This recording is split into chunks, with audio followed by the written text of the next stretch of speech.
Kristīgi demokrātiskā savienība, 4. saraksts. Pēc tā, kāds ir vadītājs, veidojas arī tā visas organizācijas seja.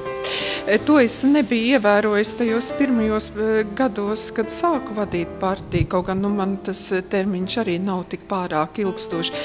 Bet tagad jau es jūtu, ka jau veidojas kāda vienota partijas seja. Kristīgi demokrātiskā savienība, 4. saraksts.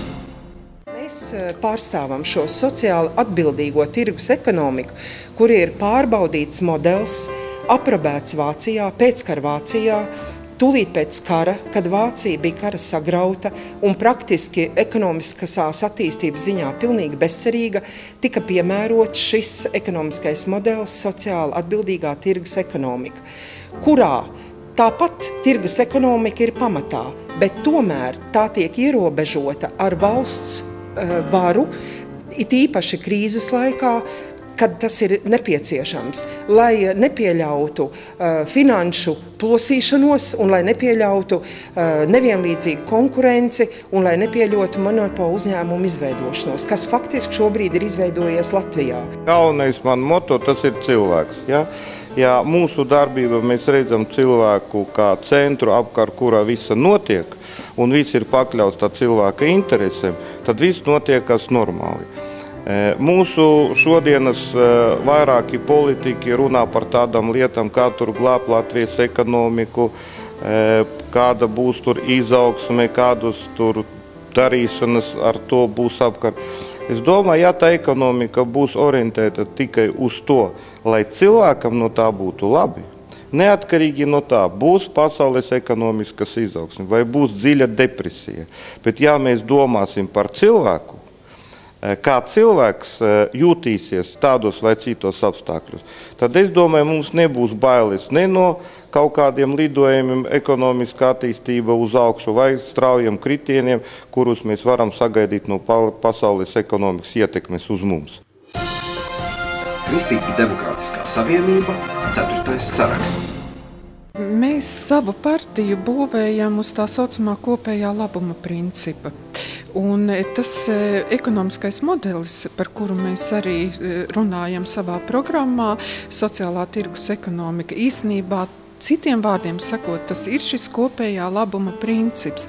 Tas nozīmē, ka mēs skatāmies visu laiku to, lai mums visiem būtu labi. Ar kļūdu labojumu šoreiz mēs netiksim galā. Ir faktiski jāmaina šī ekonomiskā sistēma.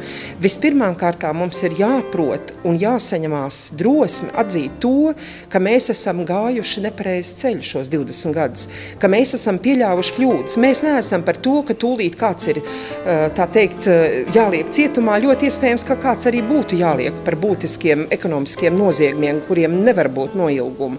Bet mēs esam par to, lai tiktu atzīts šīs kļūdas, un galvenais, lai tiktu pieņemts kaut kāds punkts, kurā iespējams pat kā no baltas lapas atsevišķās pozīcijās, kur tas būtu iespējams, mēs sāktu jaunu ceļu, kas tiktu vērsts uz attīstību. Jo tagad jau parādās viedokļi, ka lūk, nevajadzēja likvidēt daudzus valsts uzņēmumus, nevajadzēja tos nodot privatizācijā, jo privatizācija ir aizgājusi ne to ceļu, kas būtu vajadzīgs, daudz ir cietuši bankrotu vai kā cukurfabrikas, piemēram, kvotu dēļ, tādas ātras peļņas ieguvēji ir pārdots ārvalstīm, un šobrīd cukuru ražošana, kas aiziet pa ķēdīti, kad arī mūsu lauksaimnieki nevar ražot cukurbietas un tam līdzīgi. Un tam līdzīgi faktiski šajā kontekstā visa ražošana Latvijā ir apstājusies.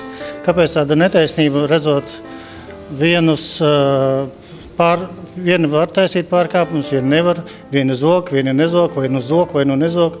Viss tāds noslēpumā tīsts un gribētos atvērt tās durvis, iet iekšā un saprast pašam, ko var darīt, lai mainītu šo situāciju. Kristīgi demokrātiskā savienība, 4. saraksts.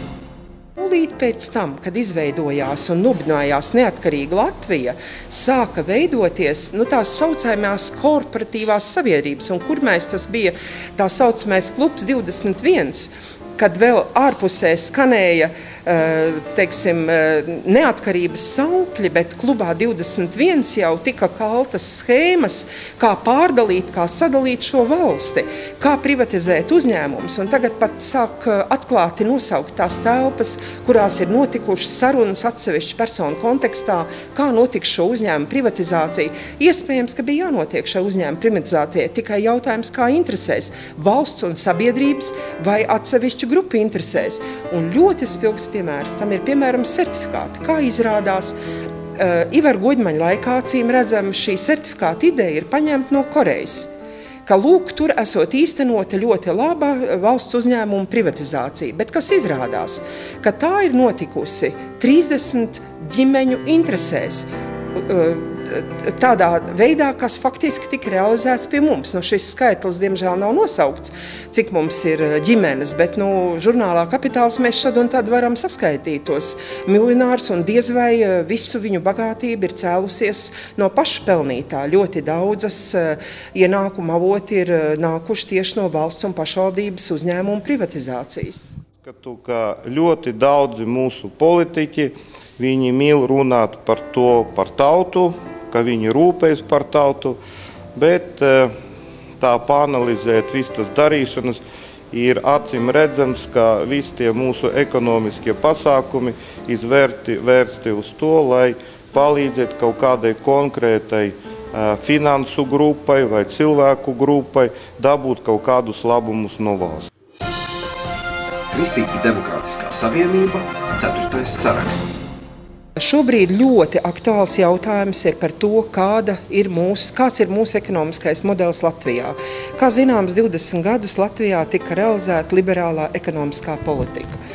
Diemžēl, paējot 20 gadiem, pat tiem pīlāriem, uz kuru domām un izstrādātām teorijām balstījās šī liberālā ekonomiskā politika 90. gadu sākumā, publiski ir spiesti atzīt, ka šis ekonomiskais modelis faktiski ir bankrotējis. Un faktiski pirmie premjerministri, kā piemēram Ivars Godmans, pat ļoti, mākslinieciski izsakoties, ir pielaiduši vēsturiskas un liktenīgas kļūdas. Kristīgi Demokrātiskā savienība, 4. saraksts. Eiropas kristīgajām partijām ir šis vārds savienība. Es domāju, ka tam ir sava arī dziļākā būtība, jo tā kā kristieši ir vairāk sadalījušies dažādās konfesijās, tad šī savienība ir kā savelk visas šīs konfesijas kopā. Un mums pat nav būtiski, vai cilvēks ir ļoti tāds, savos uzskatos baznīcai piederoši, ja viņš stāv mazliet tālāk. Mums ir svarīgs, ka cilvēks atbalsta šīs kristīgās vērtības. Mēs pat nevienam nejautājam, vai viņš dievkalpojumos piedalās, un cik daudz piedalās, mums tas absolūti neinteresē. Vienīgais anketā tas ir ierakstīts, šī konfesionālā piederība, bet arī mēs uz ārpus to neizpaužam. Kardināli jāmaina un jānostājās uz jaunu attīstības ceļa un lāpīsim ielāpus, vienlaicīgi izdabājot banku politikai, neskatoties uz to, kad aizbrauc ļoti daudz mūsu cilvēku uz ārzemēm, tad nekas nebūs. Šeit ir jāpieņem radikāli mēri gan demogrāfijas kontekstā, gan migrācijas politikas kontekstā, gan nodokļu kontekstā, gan uzņēmējdarbības vides uzlabošanas kontekstā, lai nodrošinātu godīgu konkurenci, tātad visiem vienādas iespējas. Kāda ir tiesiskas valsts pati galvenā iezīme? Pati galvenā iezīme ir vienādas iespējas visiem. To nosaka tiesiskuma aksioma. Pie mums nav šīs vienādās iespējas visiem. Un tā visa valsts, kas mums, diemžēl, mūsu valsts, kas izveidojas šodien, viņa nav priekš cilvēku. Tad mans tas galvenais moto, mans lozungs izveidot tādu valsts, kurā būtu priekš cilvēkiem. Kristīgi Demokrātiskā savienība, 4. saraksts.